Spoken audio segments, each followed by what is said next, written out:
Europeans came to southern Africa long ago. They wanted the land and resources. This began a long period of colonial rule. Many different European powers took control. They imposed their laws and ways of life on the native people. This system, called colonialism, was based on inequality. It treated the native people unfairly and exploited their land and labor.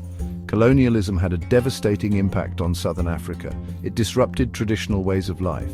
It caused widespread poverty and suffering. The native people were treated as inferior.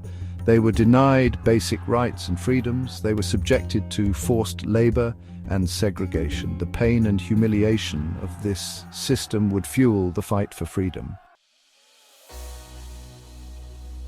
The people of southern Africa never accepted colonial rule. From the beginning, they resisted. There were many early uprisings and protests. These acts of defiance showed the spirit of the people. They refused to be subjugated. However, the colonial powers were strong. They often crushed these early attempts at resistance with brutal force. Despite the setbacks, the desire for freedom never died. People whispered their dreams of independence. They passed down stories of resistance to their children. A new generation would take up the fight, inspired by the sacrifices of their ancestors. The struggle for freedom was a long and difficult one, but it was a struggle that they were determined to win. Nelson Mandela became a symbol of hope. He was born in a small village in South Africa. He experienced the injustice of apartheid firsthand. He joined the African National Congress, or ANC. He wanted to fight for equality. He became a leader in the struggle against apartheid. Mandela spent over 27 years in prison. He was kept isolated from the world, but his spirit never broke. He became an international icon. People around the world demanded his release. He was finally freed in 1990. His release marked a turning point in the fight against apartheid. The African National Congress, or ANC, was formed in 1912. It challenged the injustices faced by black South Africans. It advocated for equal rights and an end to segregation. The ANC used peaceful protests and civil disobedience, but the apartheid government responded with violence. The ANC was banned by the government, its leaders were imprisoned, but the organization continued to operate underground. It gained support from people inside and outside South Africa.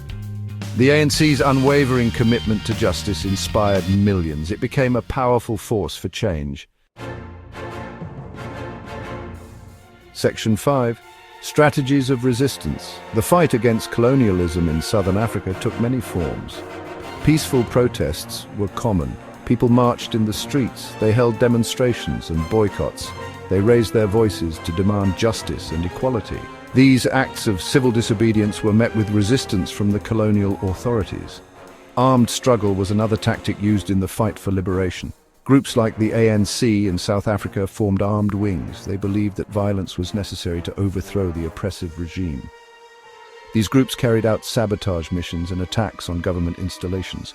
They sought to disrupt the apartheid state and bring about its downfall. The struggle for freedom in southern Africa did not go unnoticed. The world was watching. International pressure began to mount.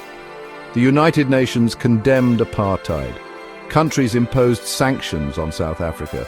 They wanted to force the government to change its ways. Musicians, artists, and activists around the world showed their solidarity with the people of southern Africa. They organized concerts and rallies. They raised awareness about the injustices of apartheid. They called for an end to the oppression. The global anti-apartheid movement grew stronger. It put immense pressure on the South African government.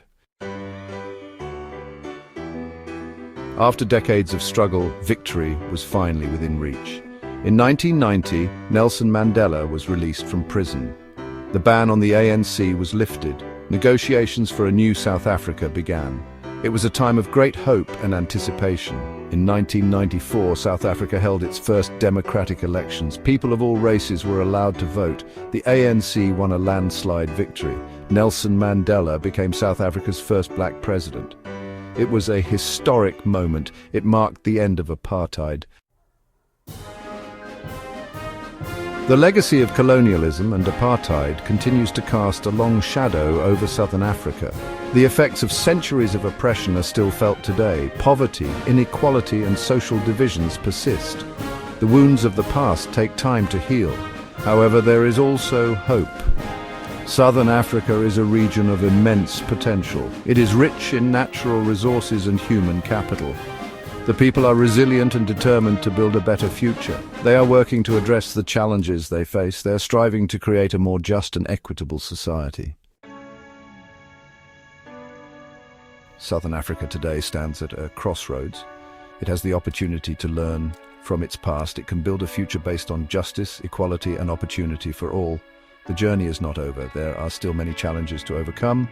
The spirit of the people remains unyielding. They are determined to create a region where everyone can thrive.